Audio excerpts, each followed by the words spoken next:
I always knew I wasn't truly one of them. I was the outsider, the extra piece that didn't quite fit into the perfect puzzle of my best friend's family. But I tried. God, I tried. I had been around them for years, practically growing up alongside my best friend, Ava. Her family had money, connections, and power. But what they didn't have was drive. That's where I came in. I was the one who studied harder than anyone. The one who made the plans. The one who solved their problems before they even knew they had them. When Ava wanted to start a business, I was the one who drafted the entire plan. When her father's company was struggling, I was the one who suggested the restructuring that saved them. And when Ava's brother needed a job, I was the one who used my connections to get him in the door. But none of that mattered. Because one night, as I sat at their dinner table, after years of loyalty, after giving them everything, I heard the words that changed everything. "We don't need you." Ava's voice was sharp, final. Her mother nodded. "You're always in the way."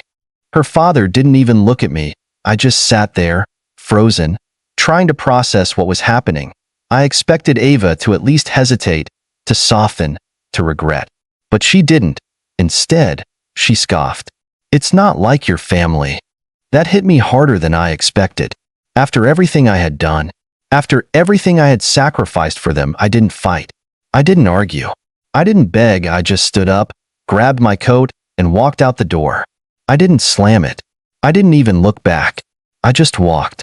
Out of their house, out of their lives, out of the world I had built for them. The cold night air hit me as I stepped onto the street. It should have stung, but instead, it felt freeing. Like I had just shed a heavy weight I hadn't realized I was carrying.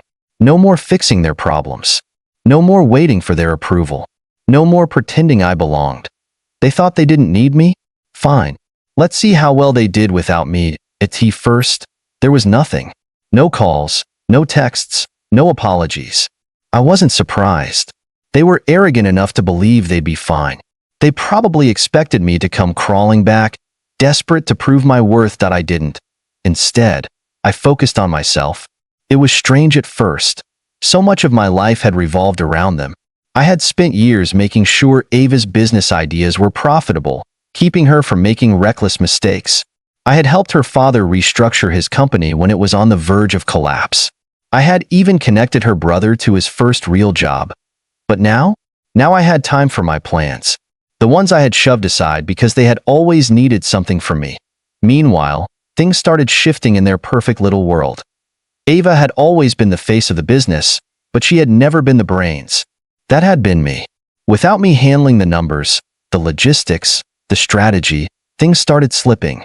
At first, they didn't notice. Profits dipped slightly, nothing major, nothing alarming. Then the mistakes started piling up. Deals fell through. Investors got nervous. Ava had never been good at crisis management, and now, without me cleaning up her messes, she was drowning. Her father's company wasn't doing any better. He had always relied on my advice more than he realized. When I was around, I had subtly steered him away from bad decisions, pointed him toward the right opportunities. Now, he was blindly throwing money at problems he didn't understand. IT was slow, gradual, a tiny crack in a glass window, spreading wider with each passing day that I watched from a distance, not saying a word. They had made it clear they didn't need me, so I let them fall, and then, after weeks of silence, the first missed call appeared on my phone. I ignored it. Then another, and another. It wasn't just Ava. It was her father, her mother, even her brother. They weren't doing fine. Not at all. And now, they wanted me back. But I had already started building something of my own. Something far bigger than anything they had ever imagined. And when they finally reached out again, truly desperate, I was going to laugh. The missed calls kept coming. At first, I ignored them. Let them sit there, unanswered, just like they had left me that night. But as the days passed, the desperation became obvious. The calls turned into voicemails, then texts. "Hey, I think we should talk." Ava's first message was casual, almost hesitant, as if she was trying to pretend nothing had happened. I left her on read. Then came her mother. "I know things were said that night, but we're still family. We should sit down and work this out." That one almost made me laugh. Family? Now they wanted to play that card. Her father's text was the most telling. I need your advice. Call me when you can. So that was it. They didn't miss me. They missed what I did for them. I scrolled through the messages, taking my time. There was no rush. I already knew what was happening. Ava's business was floundering.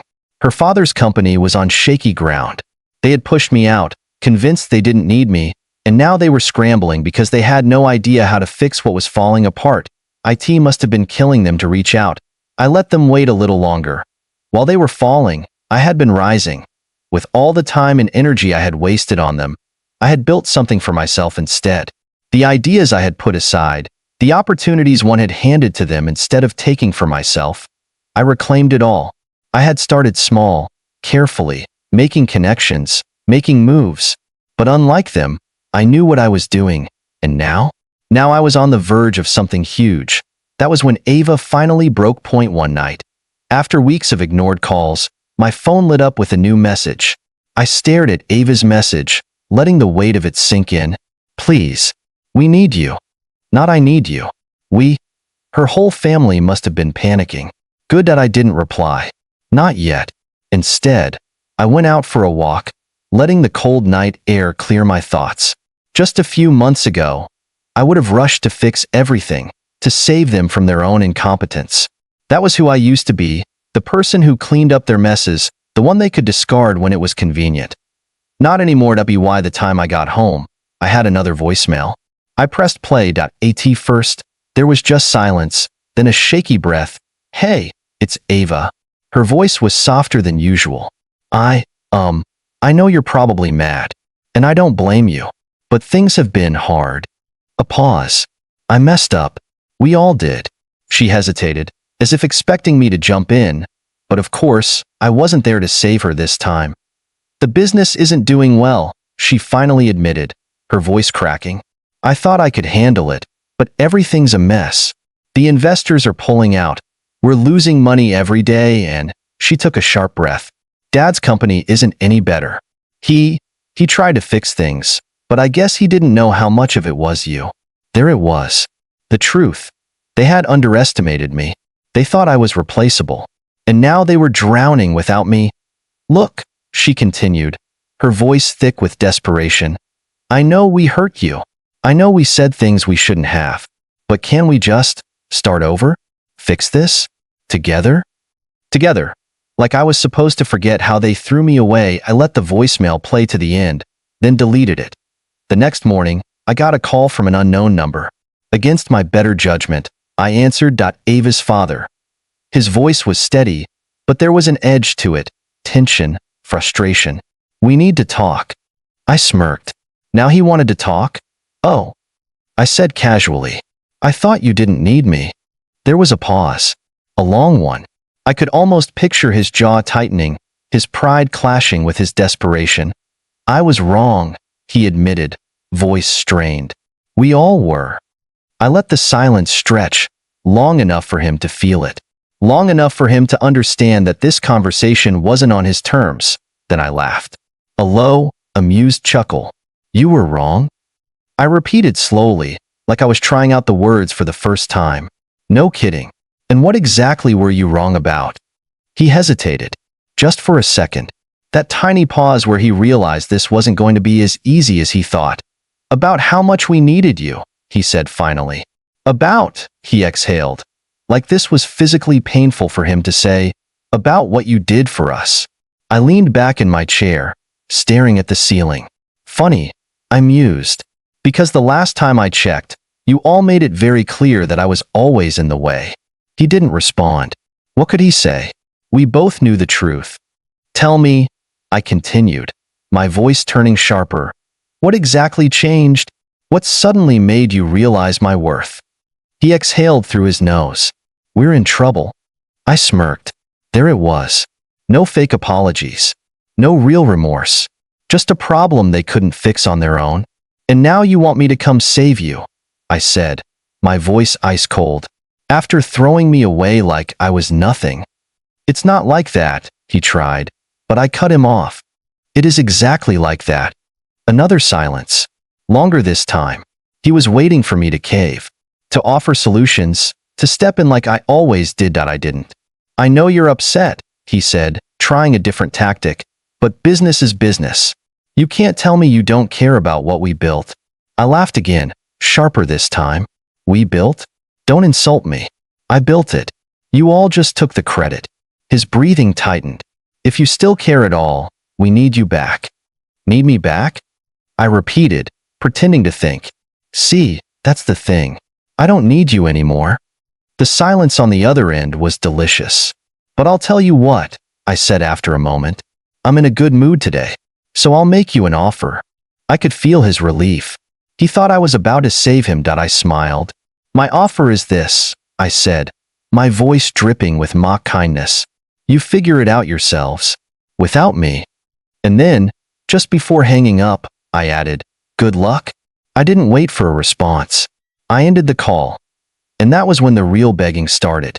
The messages started flooding in. Ava, her mom, her dad, even her brother, who had never bothered to say 2 words to me before. They were all scrambling now, clawing at any chance to pull me back in. Please, just meet with us. We can work something out. We're willing to make a deal. Pathetic.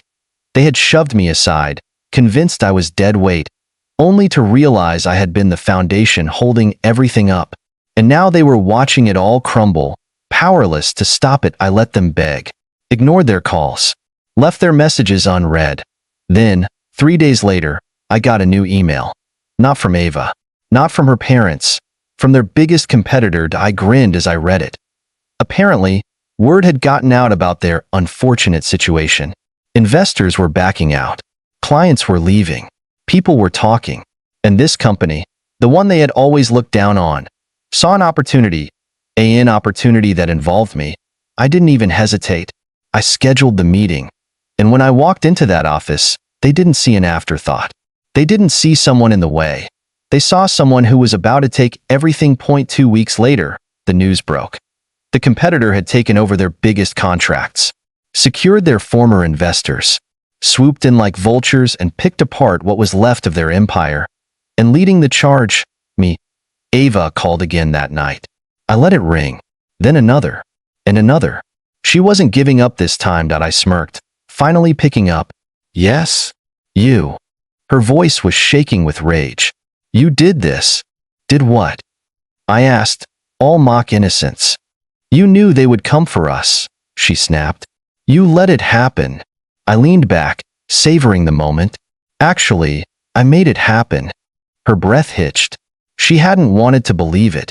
You worked with them? I led them, I corrected. Turns out, I was never in the way. I was the way forward. But you were too stupid to see it. She was silent. Good. Let that sink in. We're ruined, she whispered. You ruined us. I chuckled. No, Ava. You ruined yourselves. I just made sure you felt it. I could almost hear the tears in her voice. Why? That was the funniest part. She still didn't get it. I just hung up. And that should have been the end of it. But people like them, people who took and took until there was nothing left, never knew when to stop. The knocking started the next morning. At tea first. I ignored it. Let them waste their energy pounding on my door. But when the knocking turned into banging, when the voices outside grew desperate, I finally got up, stretched, and made my way over. I didn't even need to check who it was. Swinging the door open, I was greeted with the sight of all of them. Ava, her parents, even her brother, the one who used to treat me like I didn't exist. They stood there, looking nothing like the arrogant, self-assured people who had once told me I was in the way. Ava's hair was a mess, her eyes puffy like she hadn't slept in days. Her mother, who used to hold her nose up at me, was clutching her husband's arm like she was afraid she might collapse. And her father, the one who had looked at me with disgust as he told me I was useless, now stood before me looking small. Defeated. It was almost funny. I leaned lazily against the doorframe, pretending to be surprised. Wow, I said, dragging out the word. Didn't expect to see you here. Ava stepped forward first. We need to talk. I arched an eyebrow. About what? You made it pretty clear that I was a burden, remember?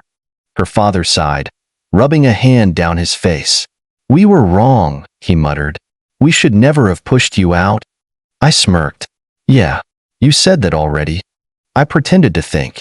Didn't really mean much the first time. Ava's mother, who had barely acknowledged me before, suddenly found her voice. Please, she said, and I could tell it physically hurt her to say that word to me. You have to help us. Do I? I tilted my head, enjoying how they squirmed under my gaze. We're losing everything, Ava burst out. The company is collapsing. The investors won't even return our calls. And you? She swallowed hard, her voice cracking. You're the only one who can fix this. I let that sit between us for a moment. The desperation in her voice. The absolute irony of the situation. Then I smiled. You're right. Their faces lit up with hope. I leaned in slightly, lowered my voice. Let them think they were about to be saved. And then, I shattered it. But I won't. Ava blinked. What? I straightened up, crossing my arms.